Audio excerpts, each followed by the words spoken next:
প্রিয় দর্শক, আমরা এখন যুক্ত আছি এনসিটিভি মতিঝিলের এনসিটিভি অফিস থেকে। সেখানে স্টুডেন্টস ফর সভারেন্টি ছাত্ররা, ঢাকা বিশ্ববিদ্যালয়ের স্টুডেন্টস ফর সভারেন্টি ছাত্ররা দাবি নিয়ে দাঁড়িয়েছে।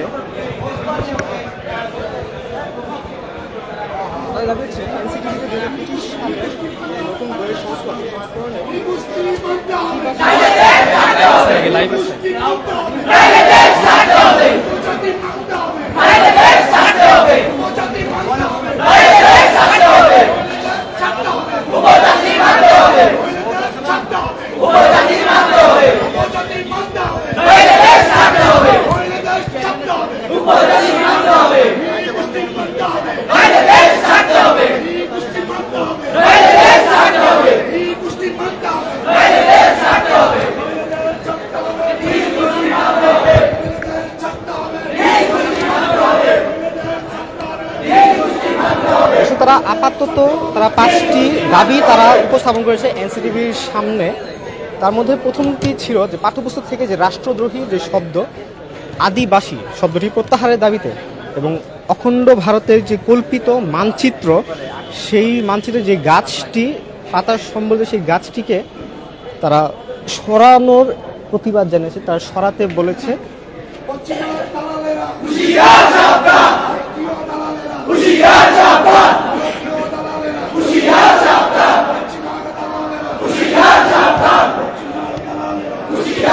এর পূর্বে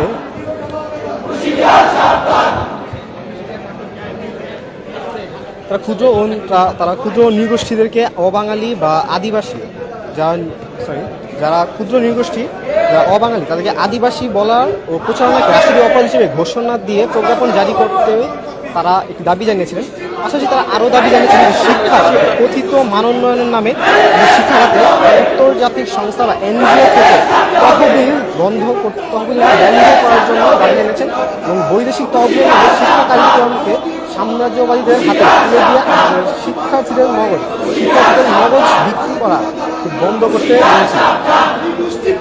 যে সাধারণ শিক্ষানীতি, শিক্ষাক্রম, পাঠ্যপুস্তক প্রণয়ন ও পরিমার্জনে বিদেশি সংস্থা বা তাদের দ্বারা প্রভাবিত ব্যক্তিদের থেকে প্রভাবিত রাখতে তারা একটি দাবি করেছে। এক্ষেত্রে তারা দাবি করেছে স্টুডেন্টস ফর সভারেন্টির পরামর্শ তারা রাখতে বলেছে। লাইভ কথা বলবেন? এই মুহূর্তে আমরা কিরণ স্টুডেন্টের সাথে যুক্ত হচ্ছি। ভাই, আমার নাম মোহাম্মদ মাহাদি হাসান। আমি পার্বত্য অঞ্চলে আমার বাসা, ঢাকায় পড়াশোনা করছি।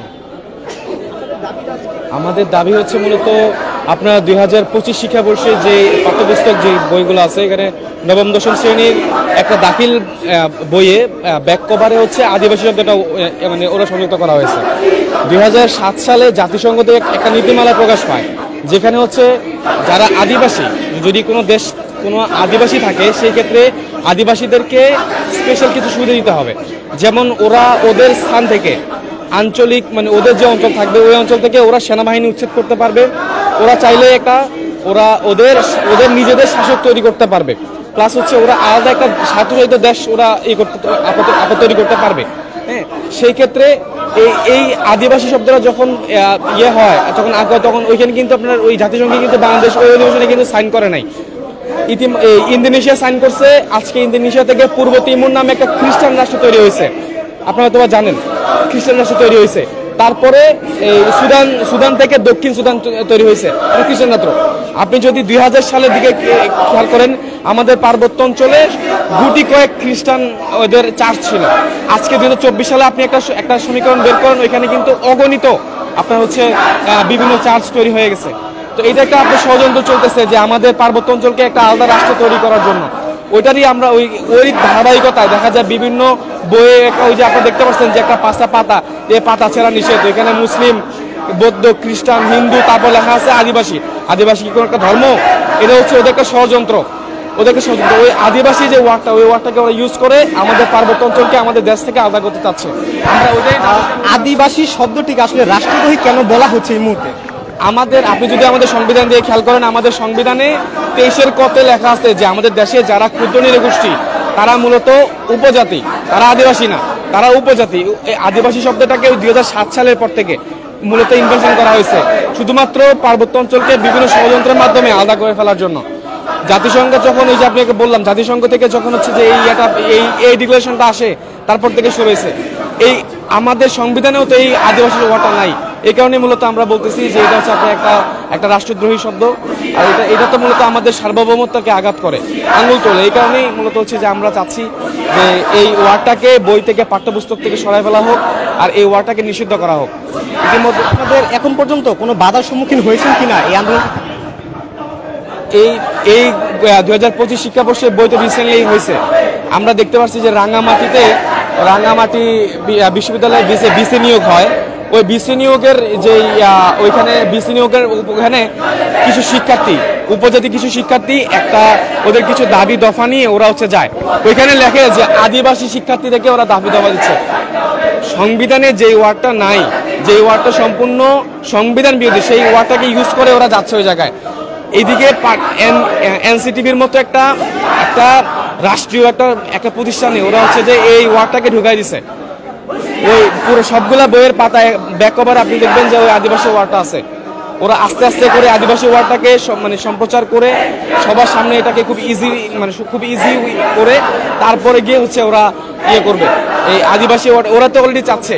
আপনি দেখবেন যে কিছুদিন আগে আমাদের পার্বত্য অঞ্চলে এই পাহাড়ি বাঙালি মারামারি হয়। ওইখানে ওদের দাবি ছিল যে আমাদের আদিবাসী, আমাদের দাবি দেন, আমাদের অধিকার দেন। ওরা তো ওই জায়গায় আদিবাসী না। আদিবাসী দিয়ে হয় তো আদিবাসীতে বাঙালিরা, আদিবাসীতে ওরা না। ওরা এই যে ওদের গত 50, 60, 100 বছর আগে বিভিন্ন অঞ্চল থেকে, ইন্দোনেশিয়া থেকে, মায়ানমার থেকে, ভারতের ত্রিপুরা থেকে আসছে। আবার ওরা মাঝে মধ্যে একটা খুবই দুর্বল পয়েন্ট ধরে যে কল্পনা চাকমা কোথায়। আমরা বলবো তাহলে ওমর ফারুক ত্রিপুরা কোথায় তাইলে? ওরা বলে যে কল্পনা চাকমা কোথায়। এই আন্দোলনের পূর্বে আপনারা যখন বাইরে যখন অবস্থান করছিলেন, সেই অবস্থানে আপনারা বলেছিলেন যে এখানে ভারতীয় একটি ষড়যন্ত্র, ভিন্ন দেশের ষড়যন্ত্র দেখা যাচ্ছে। এই বিষয়টা আসলে অবশ্যই এটা তো আপনার একটা ভিন্ন দেশীয় ষড়যন্ত্র তো অবশ্যই। কারণ হচ্ছে আপনি গত 5ই আগস্টের আগে চিন্তা করে দেখেন, গত 5ই আগস্টে তো এরকম এই পাঠ্যপুস্তকের পিছনে ছিল না তো। এখন যখন হাসিনাকে দেশ থেকে আমরা বিতাড়িত করছি, তারপর থেকে শুরু হয়েছে নানা ষড়যন্ত্র। কখনো ওরা রিক্সা লিক হয়ে আসে, কখনো কাজের বউ লিক হয়ে আসে, এখন আসছে উপজাতি লিক হয়ে, এখন আসছে ওরা ওই আদিবাসী ওয়ার্ডটাকে আদিবাসী লিক হয়ে আসছে। এটা অবশ্যই ওরাই আসছে। আর কারা আসবে? উপর থেকে উস্কাই দিচ্ছে। ওই যে 7 সিস্টার, ভারতের 7 সিস্টার, ওটাকে চাচ্ছে যে পার্বত্য অঞ্চলকে একটা খ্রিস্টান রাষ্ট্র তৈরি করে ওরা ওইটাকে একটা আলাদা রাষ্ট্র তৈরি করবে, একটা খ্রিস্টান রাষ্ট্র তৈরি করবে। 7 সিস্টারকে 8 সিস্টার বানাবে। এটা তো ওদের একটা পরিকল্পনা স্পষ্ট। এটা আপনারা শুনছিলেন যে এখানে তারা বলছেন যে এখানে তারা একটি ভারতীয় ষড়যন্ত্রে, ভারতীয় আগ্রাসনের আভাস পাচ্ছেন, যেখানে তারা চাচ্ছে যে পাহাড়কে বা বাংলাদেশের চট্টগ্রাম অঞ্চলটাকে আলাদাভাবে নিয়ে একটি আলাদা স্বতন্ত্র দেশ গড়ার, বাংলাদেশকে ভাঙার একটি প্রক্রিয়া হিসেবে দেখছেন তারা এই আদিবাসী শব্দের ব্যবহার করে।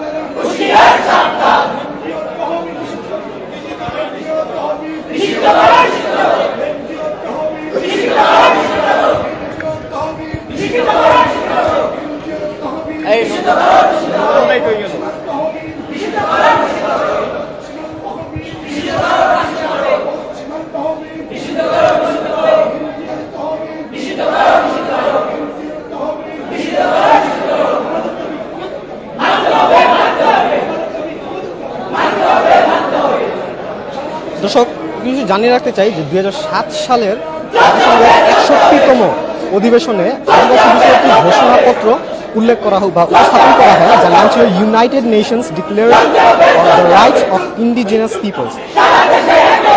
সেই অনুচ্ছেদ, সেই ঘোষণাপত্রে কিছু গুরুত্বপূর্ণ অনুচ্ছেদ ছিল যা বিতর্কিত মনে হয় বাংলাদেশ সেই ঘোষণাপত্রে স্বাক্ষর করেনি। আত্মনিয়ন্ত্রণের অধিকার অনুচ্ছেদ 4 উল্লেখ করা হয়েছে, যার অর্থ হচ্ছে যে তারা তাদের অঞ্চলকে নিজেদের মতো করে রাখতে পারবে, নিজেদের মতো করে কাঠামো চালাতে পারবে, তাদের স্বাধীন দেশের মতো তারা একটি জায়গা পাবে, তারা সম্পূর্ণ স্বাধীন দেশ হিসেবে পরিচালনা করতে হবে। এর মধ্যে জাতিসংঘের হস্তক্ষেপও একটি গুরুত্বপূর্ণ অংশ ছিল। পাশাপাশি তাদের মধ্যে আলাদা ভূমির সীমানা নির্ধারণ সম্পদের এবং সেই ভূমির সম্পদের অধিকার এবং কৌশল নির্ধারণের অধিকার তার থাকবে, অর্থাৎ তার একটি সর্বোচ্চ স্বাধীন রাষ্ট্র, একটি সম্পূর্ণ স্বাধীন রাষ্ট্রের মতো তার একটি রাষ্ট্র চাচ্ছে। এই ঘোষণাপত্রের কারণে, এই ঘোষণাপত্রের এই সব অনুচ্ছেদের কারণে এই ঘোষণাপত্রে বাংলাদেশ সে সময় 2007 সালে সেই ঘোষণাপত্রে স্বাক্ষর করেনি।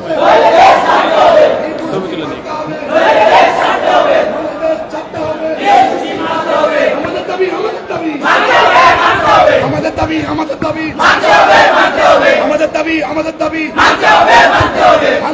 মানতে হবে, গোষ্ঠী মানতে হবে, উপজাতি মানতে হবে,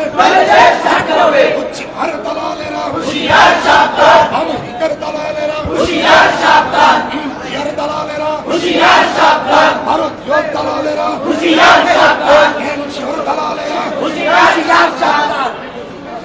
সমকামিতা চলবে না, চলবে না, চলবে না, সমকামিতা চলবে না, চলবে না, সমকামিতা চলবে না, চলবে না, শিক্ষা ব্যবস্থায় সমকামিতা চলবে না, শিক্ষা ব্যবস্থায় সমকামিতা চলবে না, চলবে না, শিক্ষা ব্যবস্থায় সমকামিতা চলবে না, চলবে না, শিক্ষা ব্যবস্থায় সমকামিতা চলবে না, চলবে না, শিক্ষা ব্যবস্থায় সমকামিতা